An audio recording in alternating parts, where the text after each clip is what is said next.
No! Jesus Christ! No!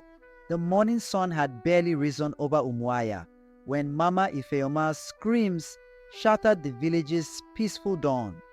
Her wrapper fluttered behind her like a desperate flag as she ran across the compound's red earth, her feet bare and bleeding from the small stones that littered the path.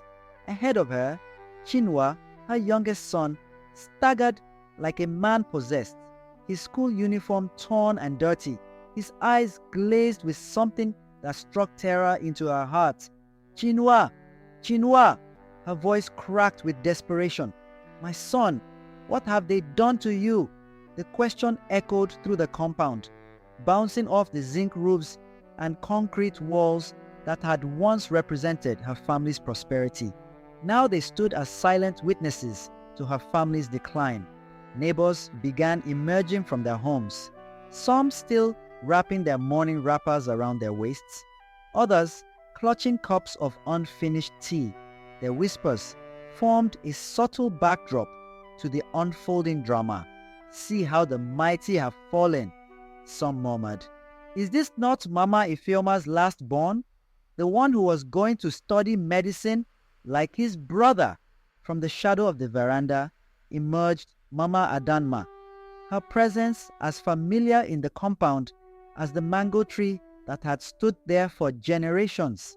She moved hurriedly with her wrapper pulled tight around her shoulders, her head tie perfectly arranged despite the early hour. Nem, take heart, she called out, her voice carrying the weight of false sympathy. Let me help you catch him. But Mama Ifeoma barely heard her friend's words. Her focus remained on Chinua, who had now reached the compound gate. His movements were jerky, unnatural, as if invisible strings were pulling at his limbs. Just yesterday, he had been fine, or as fine as any of her children had been these past 6 months.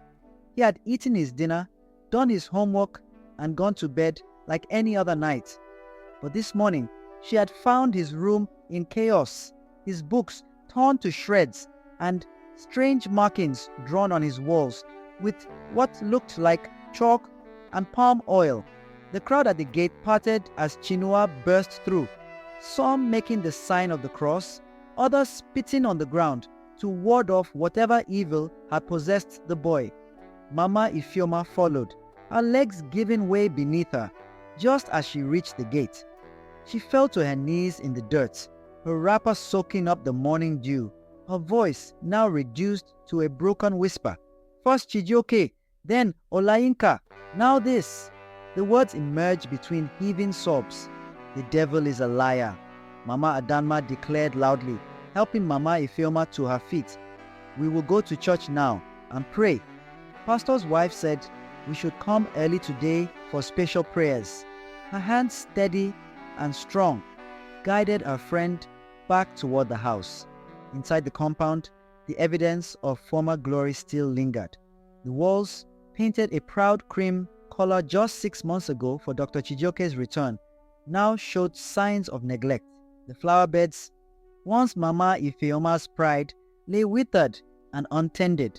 Even the air seemed heavy with the weight of descending misfortune. As Mama Adanma led her friend inside to change, the neighbors slowly dispersed. Their morning entertainment concluded, but their whispers remained, carried on the morning breeze like prophecies. Something is not right in that house, they said. Ever since the doctor returned from America, things have not been the same. The memory of Dr. Chijioke's return stood in stark contrast to the current chaos.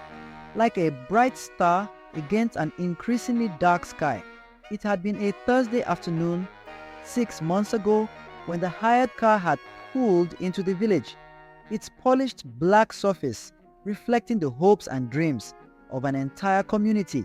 The dust from its wheels had barely settled when the news began spreading through Umuahia like wildfire. America-trained Dr. Chijioke had come home. The road leading to Mama Ifeoma's compound had quickly filled with villagers, their excitement palpable in the humid air.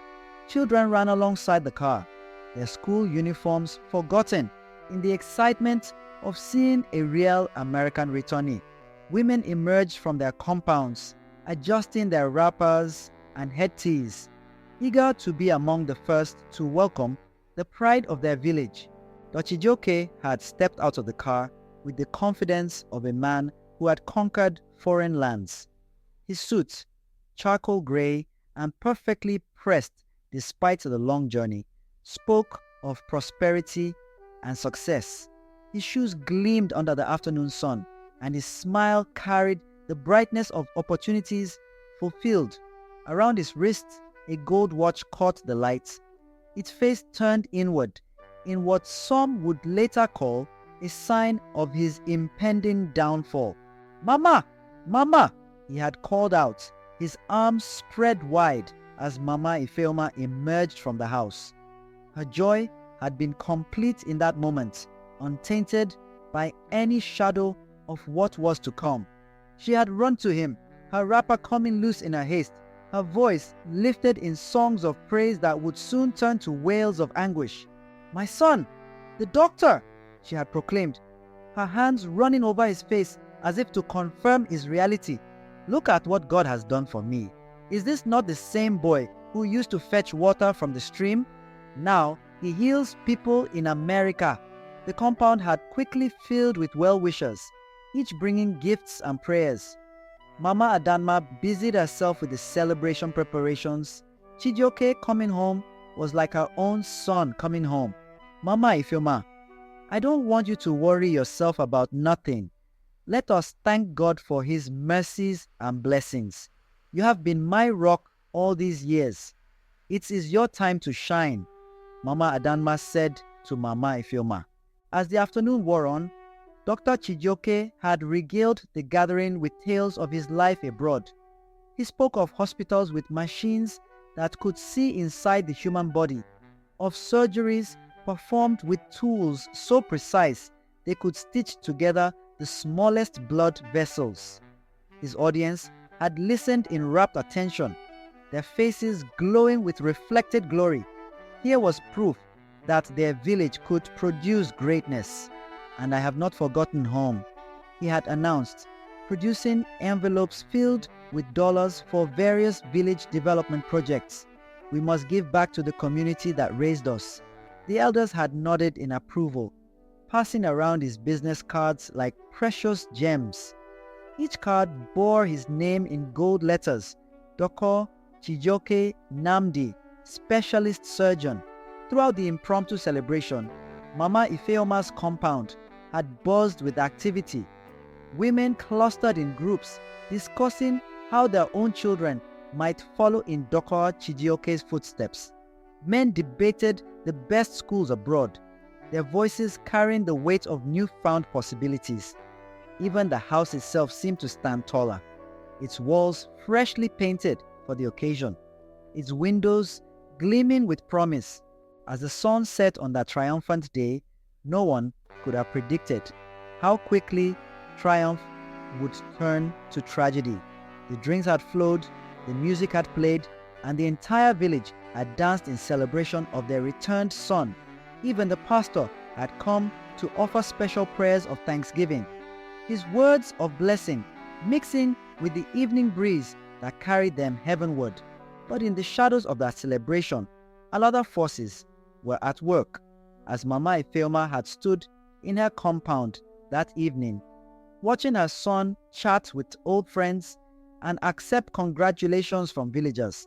She could not have known that this moment marked not the beginning of greater prosperity, but the start of a descent that would shake her family to its very foundations. The day of Dr. Chijioke's official homecoming celebration dawned with unusual promise. The harmattan had temporarily lifted, leaving behind a sky so blue it seemed painted by God's own hand. In Mama Ifeoma's compound, preparations that had begun days earlier reached their crescendo under the careful orchestration of Mama Adanma, whose organizational skills were as legendary as her friend's generosity. The compound had been transformed. Canopies stretched from the house to the mango tree, their white expanses creating islands of shade in the morning sun. Beneath them, tables groaned under the weight of traditional delicacies. Jollof rice colored deep orange with fresh pepper and palm oil, pounded yam smooth as silk, egusi soup rich with meat and stockfish, and moi wrapped in banana leaves, their steam carrying promises of satisfaction. Mama Adanma moved through the preparations like a general commanding her troops. Her wrapper, a specially chosen green and gold George fabric, swished importantly as she directed the young girls arranging plates and supervised the women tending large pots of soup. But beneath her efficient exterior lay carefully concealed motives, each action weighted with hidden purpose. "Put these dishes here," she instructed, indicating a special table near where the family would sit. These particular plates, though identical to the others, had been prepared differently the night before in the chief priest's compound. They had been subject to rituals that would turn every bite into a curse. The palm oil used in the soup had been blessed with incantations that would transform prosperity into poverty, success into shame. The celebration began at noon, when the sun stood highest in the sky. Guests arrived in their finest attire. The women wore elaborate lace and headtees and flowing bubus, men in traditional chief's regalia or well-pressed safari suits. Dr. Chijioke, the man of the moment, wore a white agbada that seemed to glow against his skin, its embroidery catching the light like dreams made manifest. Mama Ifeoma moved through the crowd like royalty, her joy evident in every step.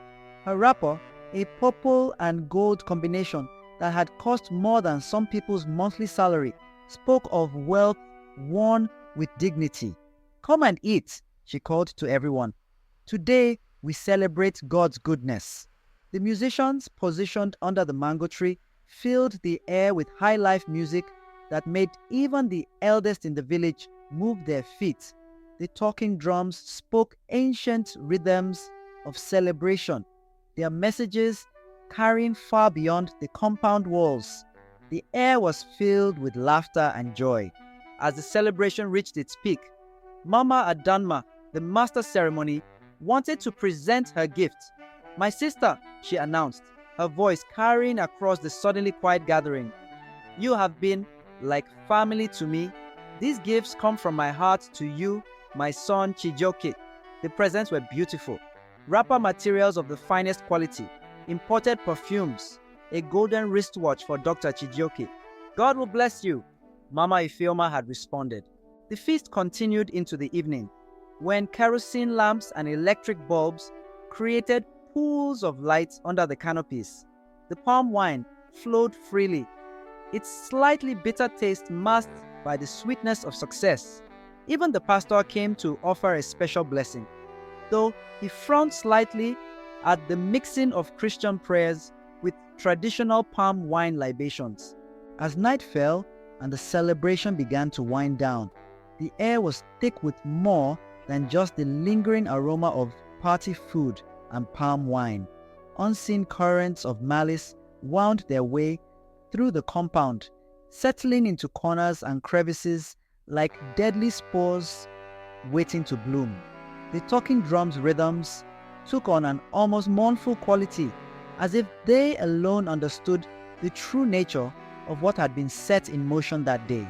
The last guests departed well after midnight, leaving behind empty plates, scattered chairs, and the seeds of destruction planted in the very heart of Mama Ifeoma's prosperity. Mama Adanma was the last to leave, embracing her friend one final time. "Sleep well, my sister," she said, her words carrying a weight Mama Ifeoma was too tired to notice. "Tomorrow begins a new chapter." Indeed it would, though not the chapter anyone expected. As the compound settled into silence, the first threads of the curse began to weave their dark pattern. setting in motion a sequence of events that would transform a celebration of success into the beginning of a tragic descent. 4 months ago, Mount of Glory Ministry International Church brimmed with life and music as the congregation gathered for the monthly Thanksgiving service. The choir's voices soared, harmonizing with the notes of the organ, while brightly colored Ankara and lace fabrics filled the pews. Mama Ifeoma, resplendent in her richly adorned veil, rose to her feet as the pastor called for testimonies. Her wide smile lit up her face as she approached the pulpit with a small entourage of women from her circle trailing behind her. "I just want to thank God," she began, her voice clear and confident, "for bringing my son, Chijioke, back safely from the United States.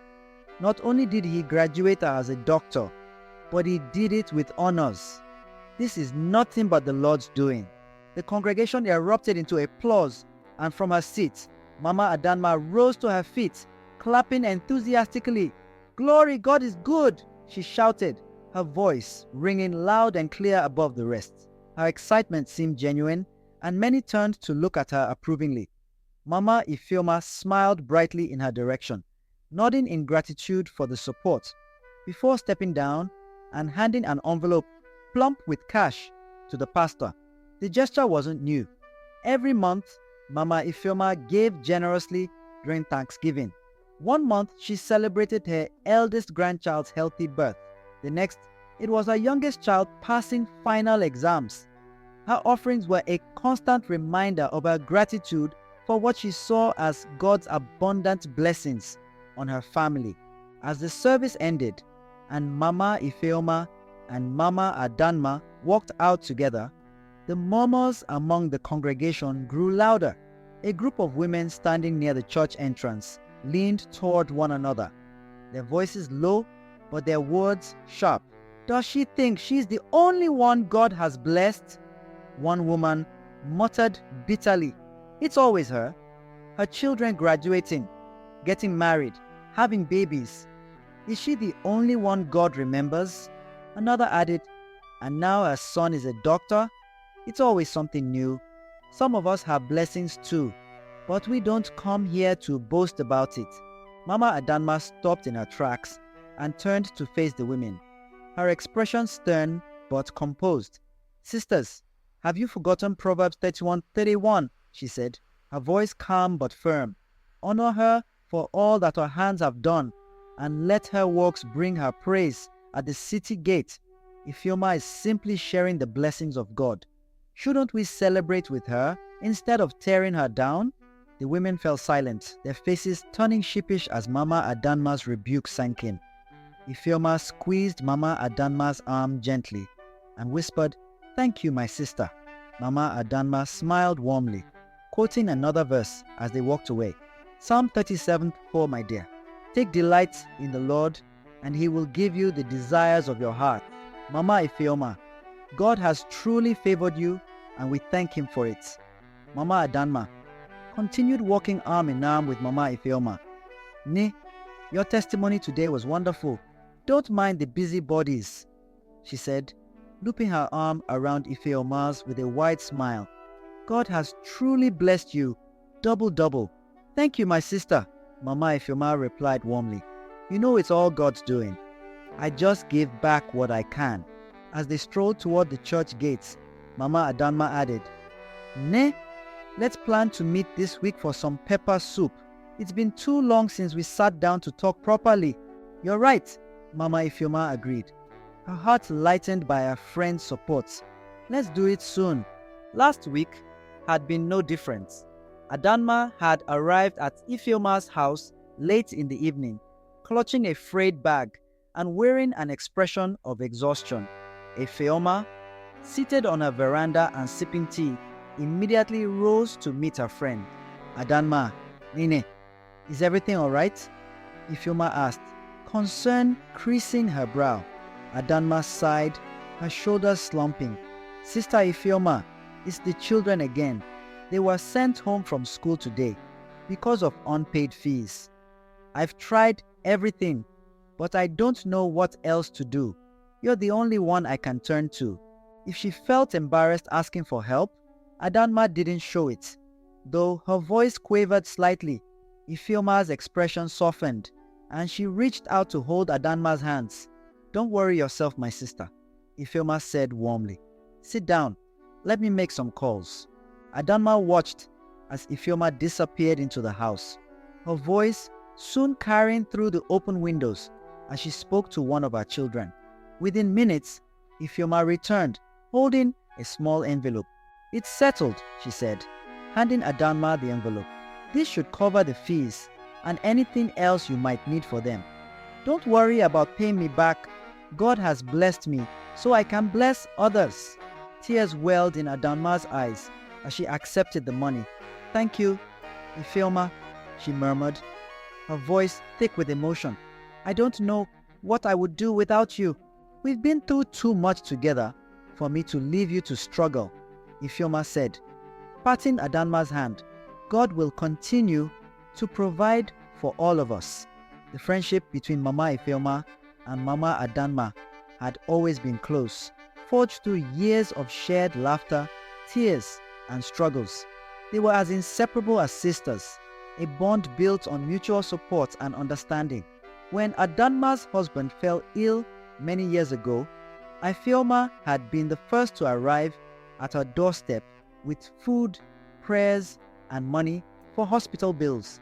Similarly, when Ifeoma's youngest child had a near-fatal illness, it was Adanma who stayed up all night, holding Ifeoma's hand and praying fervently by her side. From attending each other's family celebrations to standing together during moments of sorrow, their friendship had weathered many storms. Ifeoma's generosity often extended to Adanma in practical ways, whether it was lending money, helping to settle disputes, or offering a listening ear. Ifeoma's presence in Adanma's life was steadfast and unwavering. "We've been through too much together," Ifeoma would often say. "What are friends for, if not to carry each other's burdens?" Adanma had smiled and thanked her. Just before the sun set, Mama Adanma arrived home. "Adaeze, Adaeze, tomorrow you can go back to school. Mama Ifeoma gave me some money for your school." 6 months after Chijioke had returned home, the hospital boardroom was silent except for the steady ticking of the wall clock and the rustle of papers being passed from hand to hand. Dr. Chijioke sat alone on one side of the long table, his once proud posture now bent under the weight of accusation. Across from him, 5 senior doctors examined the evidence that would end his career. "Surgical scissors," the chief medical director said, his voice heavy with disappointment. "Left inside a patient during a routine procedure." He laid an X-ray on the table, its damning evidence clear even to untrained eyes. The distinct outline of surgical scissors visible against the patient's abdominal cavity. Dr. Chijioke stared at the image, his mind refusing to accept what his eyes were seeing. He had performed hundreds of surgeries, both in America and since his return. His hands had never betrayed him before. Yet here was proof of an error so basic, so inexcusable, that it defied explanation. "I checked the instrument count," he whispered, more to himself than to the board. 3 times. As always, everything was accounted for, but the X-ray told a different story, and the patient's post-operative complications had led to its discovery. News of the incident spread through Umuahia like a bushfire in Harmattan. By sunset, every compound was buzzing with discussion. The same voices that had sung his praises months ago now whispered questions about his competence. "Perhaps America is not all we think it is," some said. "Maybe he bought his certificates," others suggested. At home, Mama Ifeoma received the news like a physical blow. She had been in her kitchen, preparing evening meal, when Dr. Chijioke returned home hours before his usual time. One look at his face told her Something was terribly wrong. He had collapsed into a chair, his surgical scrub still on, and told her everything. "Mama," he had said, his voice cracking, "they are suspending my license." The pot of soup she had been stirring slipped from her grasp, spilling its contents across the kitchen floor. The red palm oil spread like blood, a sight that would haunt her dreams for months to come. In the days that followed, their compound became a ghost of itself. Dr. Chijioke rarely left his room, spending hours staring at his certificates hanging on the wall, papers that had once represented achievements but now seemed to mock him. His white coats hung untouched in the wardrobe, gathering dust. Mama Adanma was the first to visit after the news broke, arriving with words of comfort and a special herbal tea to calm the nerves. After praying for Mama Ifeoma, she said, "God's ways are not our ways," she had said, sitting with Mama Ifeoma in the living room. "Perhaps he has a different plan for Chijioke, but the devil is a liar." Her words seemed to bring comfort. The medical board's investigation was thorough and damning. Despite Dr. Chijioke's previously spotless record, despite letters of support from colleagues in America, the evidence was irrefutable. His license was revoked. His career in medicine ended almost before it had truly begun. The day the final decision was announced, something broke in both mother and son. Dr. Chijioke, now just Chijioke, locked himself in his room and refused to eat. Mama Ifeoma wandered the compound like a ghost, her wrapper trailing in the dust, her voice raised in questions to a God who suddenly seemed deaf to her prayers. "Why?" she would ask anyone who would listen. "Why would God let this happen to my son? Did we not serve him faithfully? Did we not give testimonies of his goodness?" But her questions found no answers, only the hollow comfort of those who had secretly rejoiced in her family's fall from grace. The morning sickness had been impossible to hide in a house where every movement was noted, every change observed. Olayinka had tried, wearing loose clothes, explaining away her sudden aversion to food as stress over her final year results. But in a community where women's bodies were everybody's business, the truth couldn't stay hidden for long. The discovery came on a Sunday morning as the family prepared for church. Olayinka had fainted during her bath, the sound of her fall bringing Mama Ifeoma running. The subsequent visit to the community clinic had confirmed what some had already begun to suspect. The pride of her parents, the brilliant daughter who had just graduated top of her class, was 3 months pregnant. "Who is responsible?" Mama Ifeoma had demanded, her voice sharp enough to cut through steel. But Olayinka's tears and silence spoke volumes. The man, a visiting lecturer who had promised marriage, position, and prosperity, had vanished like morning mist once he heard the news. His phone number suddenly unreachable, his office at the university mysteriously vacant. The scandal erupted with the force of a tornado. In the market, women clicked their tongues and whispered behind their palms.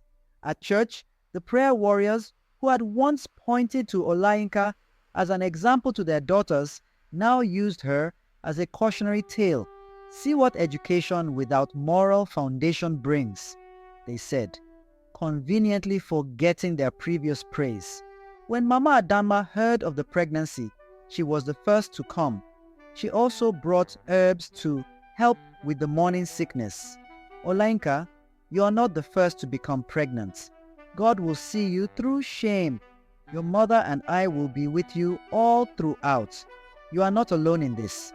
At least you have the education," she said, patting Olayinka's hand. "Some girls have nothing but their shame." Mama Adanma always knew how to comfort anyone.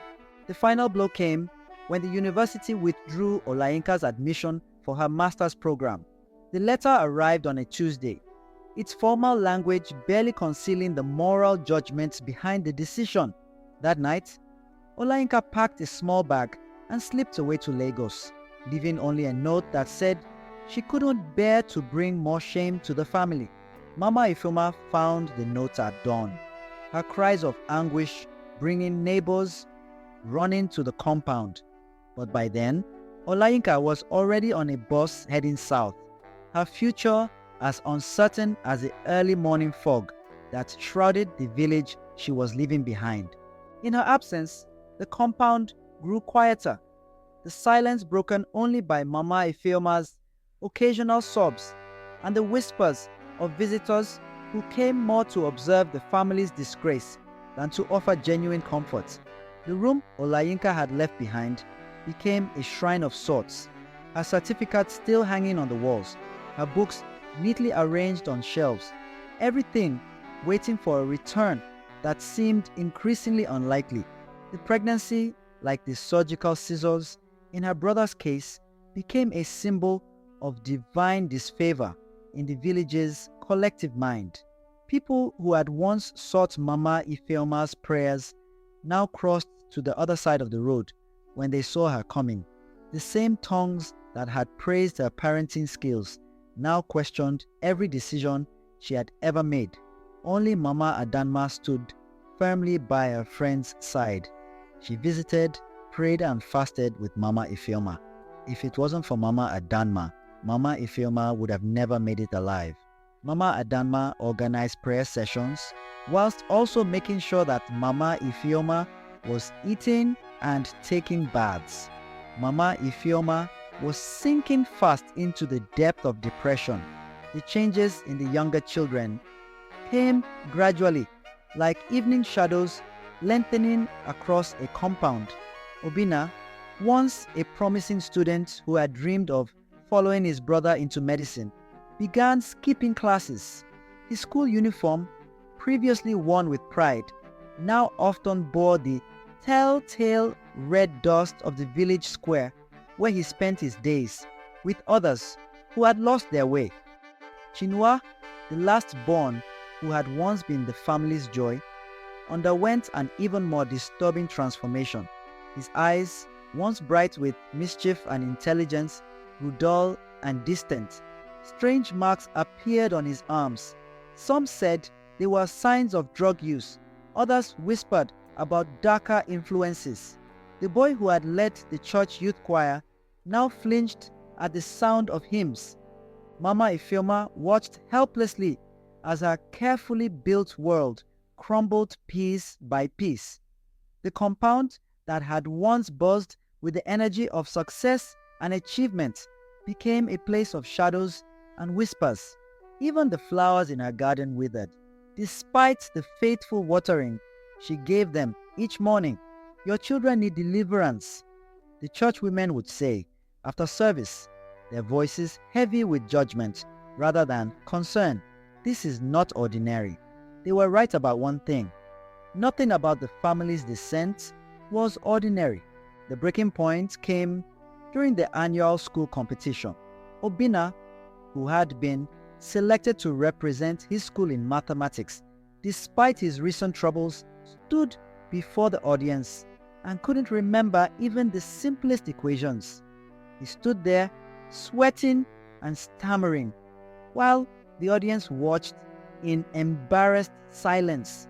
That night, Obinna tried to take his own life. The commotion brought the entire village running. That night, Mama Ifeoma cried herself to sleep. When Mrs. Adana heard about this, she went on a 3-day fast. One of her church members was surely under spiritual attack. Mrs. Adana, the pastor's wife, had always possessed what the village called clear eyes, a gift for seeing beyond surface appearances. Her position as the pastor's wife had trained her to watch, to observe, to notice the patterns that others missed. And lately, the patterns surrounding Mama Ifeoma's family had begun to trouble her sleep. But it was what she witnessed one dawn that transformed her suspicions into certainty.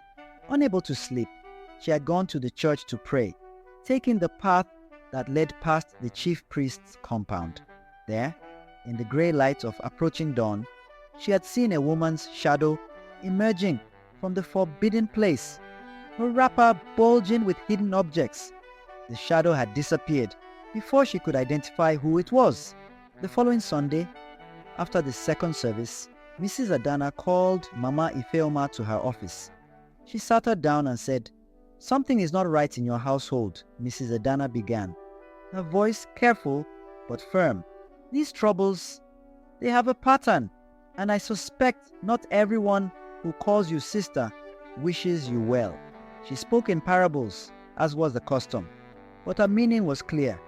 But Mama Ifeoma, still clinging to her faith and divine protection, had been unable or unwilling to understand.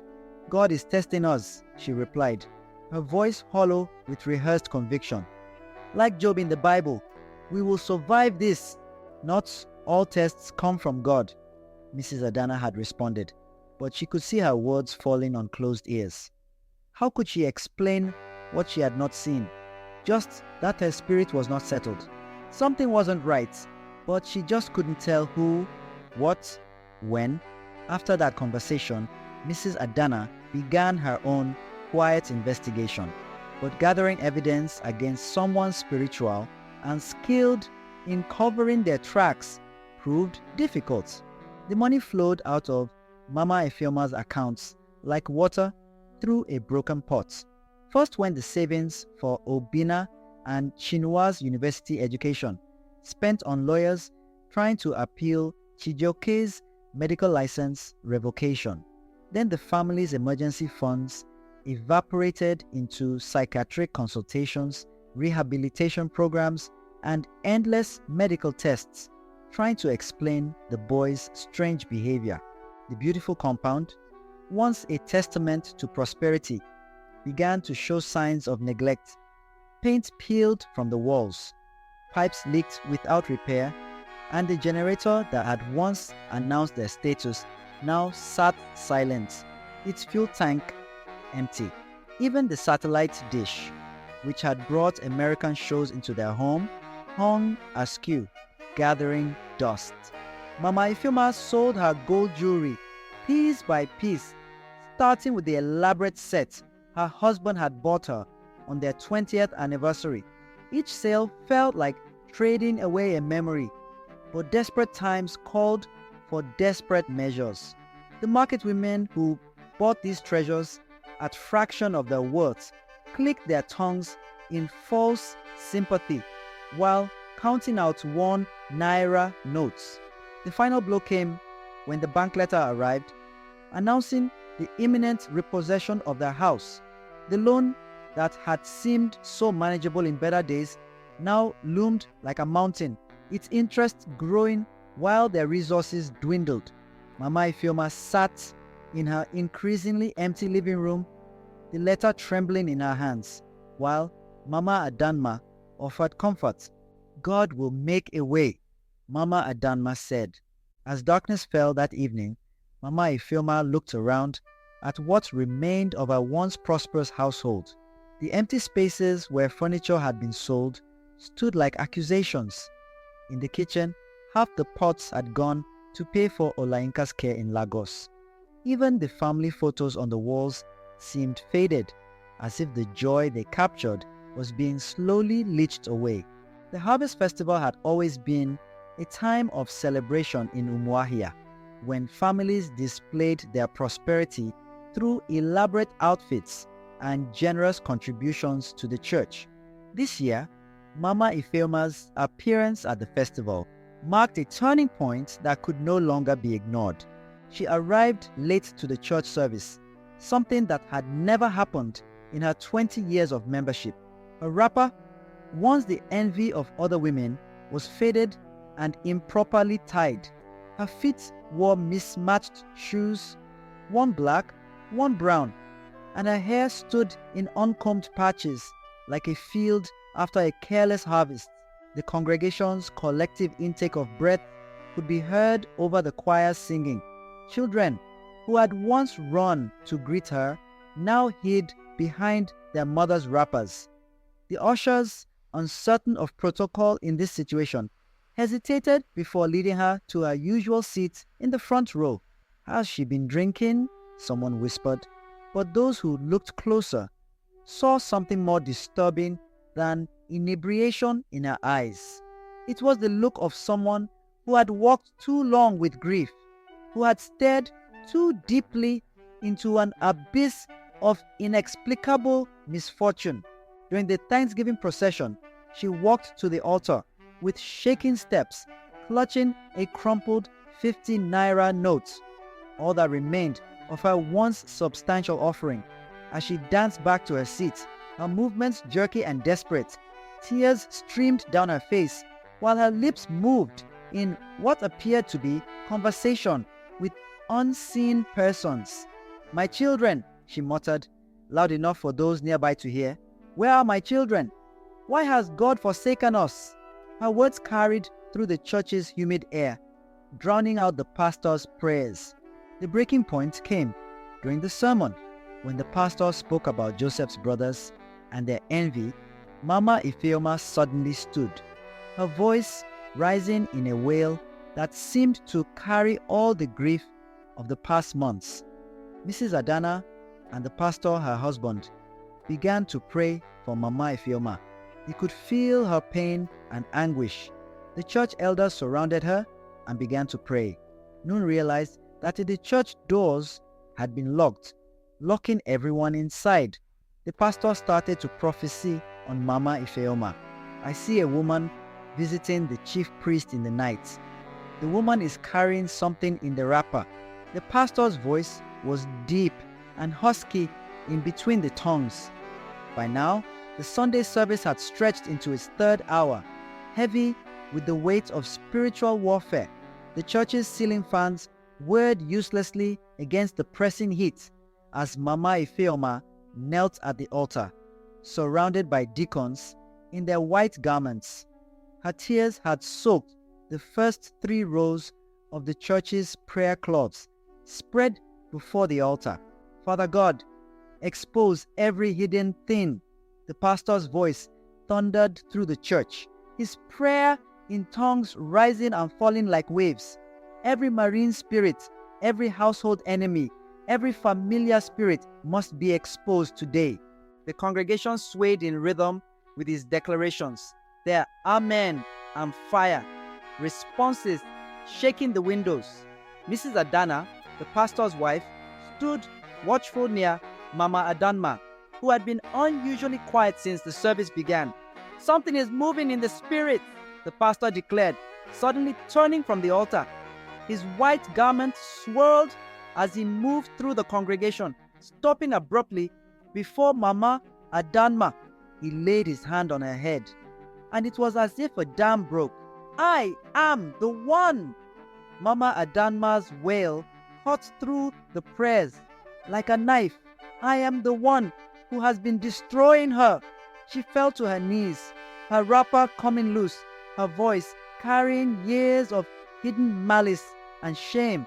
The church fell silent except for the sound of her weeping and Mama Ifeoma's shocked gasp. Even the babies seemed to sense the gravity of the moment. Their usual cries hushed. "Speak," the pastor commanded. "Confess what the Lord is exposing. Speak before God and man." "It started with my daughter," Mama Adanma sobbed, her words tumbling out like overripe fruits. She came home from school one day and asked, "Mama, why do we always need Mama Ifeoma's help? Why does God bless her children and not us?" She looked up, her face streaked with tears and makeup. "Do you know how it feels to have no answer for your child?" The silence stretched like a drum skin, ready to break. Then, something in Mama Adanma seemed to snap. Years of hidden resentment, of carefully concealed hatred, poured out like poison from a wounded snake. Mama Ifeoma tried to rise from the altar, but the deacons gently held her in place. The deliverance was not yet complete. "Every time you helped us," Mama Adanma continued, now addressing Mama Ifeoma directly. "Every school fee you paid, every ceremony you contributed to, every time you stood here to testify about your children's success, it was like a spear in my heart. Your kindness became my torment." Mama Adanma paused a little. Every celebration, every testimony, every Sunday, you stood there, displaying your blessings like peacock feathers. Did you ever think how it felt for those of us who struggled? Did you ever once consider that your endless testimonies were like thorns in other people's hearts?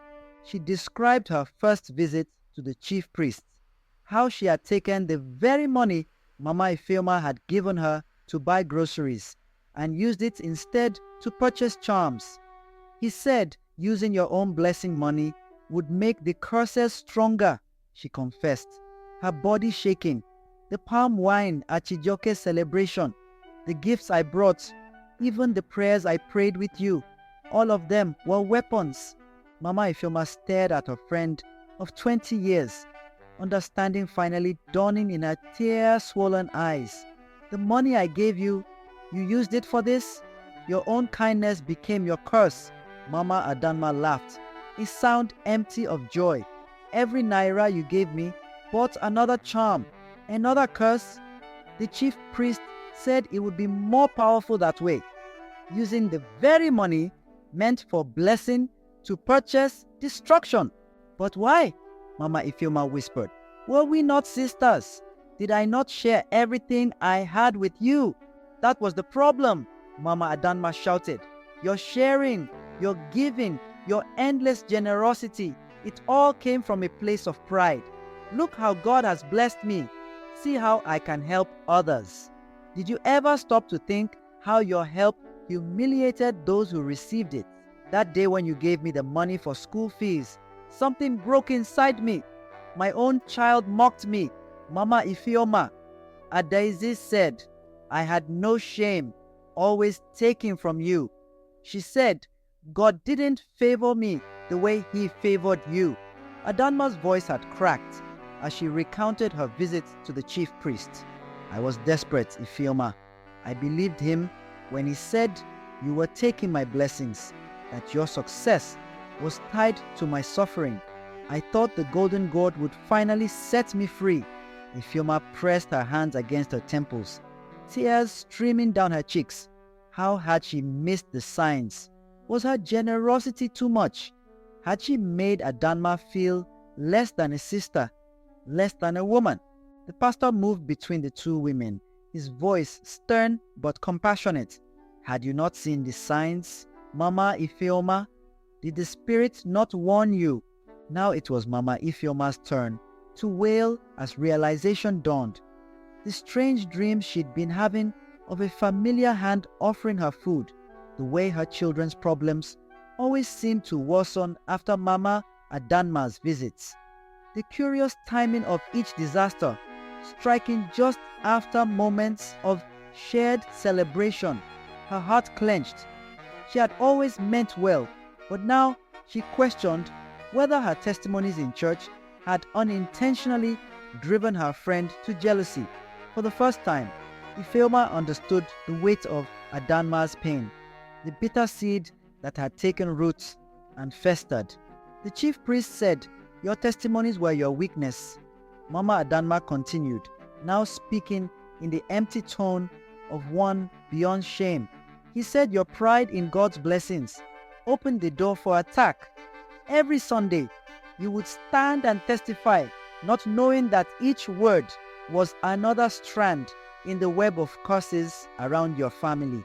The church erupted in prayers again, some members falling to their knees in repentance for their own hidden jealousies, others raising their voices in spiritual warfare against the exposed evil.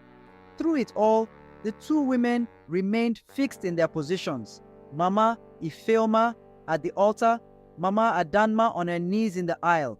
The physical distance between them, nothing compared to the gulf of betrayal that now stood exposed. 20 years of friendship, Mama Ifeoma whispered.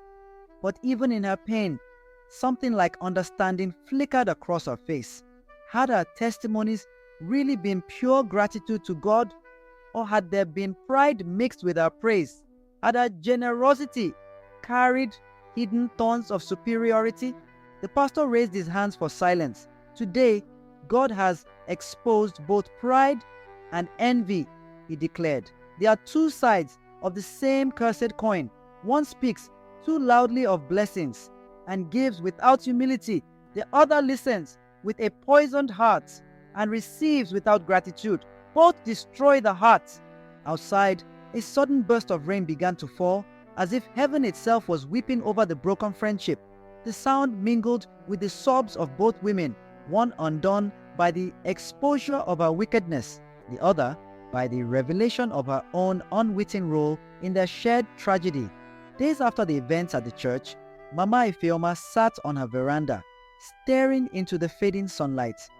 Her heart ached as she recalled all she had done for Adanma: the school fees, the clothes, the food, the many prayers they had shared over the years. Adanma had been like a sister, and Ifeoma had trusted her more than anyone. She had not expected betrayal to come from someone so close. Had she seen the signs at all? The story of Mama Ifeoma and Mama Adanma's confrontation spread to Umuahia like wildfire in Harmattan season. The revelation sparked a period of deep reflection in the community, forcing many to examine their own hearts for seeds of envy or pride that might be taking root. The chief priest, faced with exposure and the pastor's threats of involving both church and traditional authorities, performed the necessary rituals to break the curses. Each corner of Mama Ifeoma's compound had to be dug up, revealing buried charms that had turned her prosperity to ashes. Mama Adanma left the village within days of the confrontation, her shame too heavy to bear under the community's knowing eyes. Some said she moved to Port Harcourt, others claimed Lagos, but all agreed that her departure was necessary for healing to begin. The process of restoration was slow but steady. Dr. Chijioke's case was reviewed when evidence emerged of tampering with hospital records and equipment. While his American license remained suspended, he found purpose running a small clinic in the village. His humbled approach to medicine earning him a different kind of respect. Olayinka returned from Lagos, her baby, a symbol not of shame but of new beginnings. The community, chastened by their role in her exile, welcomed them both.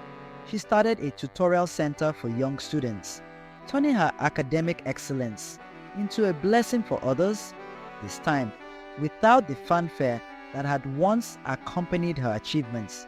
The younger boys, freed from the spiritual burdens that had weighed them down, gradually found their way back to stability. Obina's gift for mathematics returned, though he chose to pursue teaching rather than medicine. Chinua's voice once again lifted in church songs, though now from the congregation rather than the choir's special position. Mama Ifeoma herself underwent the most profound transformation. Her generosity didn't diminish, but it took on a quieter, more contemplative character. She learned to give in secret, to help without announcement, to share her blessings without turning them into testimonies. The compound slowly returned to life, though in a different way. The flowers bloomed again, but in simpler patterns. The walls were repainted, not in the bright colors of prosperity, but in humble earth tones that spoke of lessons learned and wisdom gained. On Sunday mornings, she still attended church, but her voice joined the general congregation's songs rather than rising in solo testimonies. Her wrapper, while still neat and dignified, no longer needed to announce her prosperity to the world. The village learned its own lessons. Testimonies at church became more thoughtful, tempered by awareness that one person's blessing proclaimed too loudly might become another's burden. The culture of competitive giving and ostentatious display of God's favor gradually gave way to a more subtle appreciation of divine blessings. Years later, when people spoke of this story, they would point to different morals. Some emphasized the danger of envy, others the poison of pride. The pastor often used it to preach about the thin line between gratitude and boasting, while the elderly used it to warn about the complexity of human relationships. But perhaps the most profound lesson was carried in the hearts of those who remembered how prosperity and poverty, blessing and curse, pride and envy had danced together in a village that thought it understood the simple boundaries between good and evil. They say now in Umuahia that true prosperity is like the yam in the barn, best kept safe and quiet until it is ready to be shared in a way that nourishes everyone. The story of Mama Ifeoma and Mama Adanma became part of the village's wisdom, a tale told not to shame or blame, but to remind everyone that the human heart is deep water and only God knows what swims in its depths. What do you think? Is there a thin line between gratitude and boasting? Should we trust every friendship? If you enjoyed this story, please like and subscribe to this channel for more stories like this.